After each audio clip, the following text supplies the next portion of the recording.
വയനാട് ചീരായിൽ വീണ്ടും പുലിയുടെ ആക്രമണം. കഴിഞ്ഞ രാത്രിയിൽ വളർത്തുനായയെ പുലി കൊന്നു. പണിക്കർപ്പടി സ്വദേശി എൽദോയുടെ നായയാണ് പുലി പിടികൂടിയത്. 2 മാസത്തിനിടെ പ്രദേശത്ത് 11 വളർത്തുമൃഗങ്ങൾക്ക് നേരെ പുലിയുടെ ആക്രമണമുണ്ടായി. വ്യാഴാഴ്ച അർദ്ധരാത്രിയാണ് ചീരാലിൽ വീണ്ടും പുലിയുടെ ആക്രമണം ഉണ്ടായത്. പണിക്കരുപടി നിരവത്ത് കണ്ടത്തിൽ എൽദോയുടെ വളർത്തുനായയാണ് പുലി പിടികൂടിയത്. കൂടിനോട് ചേർന്ന് കെട്ടിയിരുന്ന നായയെ പുലി കൊന്നു.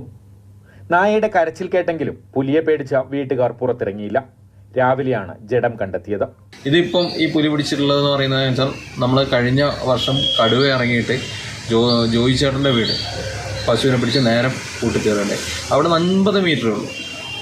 ഇപ്പോൾ ഇവിടെ ഒരു എന്താ പറയുക, വൈകുന്നേരം ആയിക്കഴിഞ്ഞാൽ ഒരാൾക്ക് ഒരു പുറത്തിറങ്ങാൻ പറ്റാത്ത അവസ്ഥയാണ്. ഈ സാധാരണ മനുഷ്യരായി ഞങ്ങൾക്കും ജീവിക്കണ്ടേ ഈ നാട്ടിലൊക്കെ. ഒരു ഫോറസ്റ്റ് അടുത്തുണ്ട് എന്ന് പറഞ്ഞുകൊണ്ട് നമുക്ക് രാവിലെ കയറി വീട്ടിൽ കയറി ഇരിക്കാൻ പറ്റുമോ? ഞങ്ങൾക്കും ജീവിക്കണ്ടേ.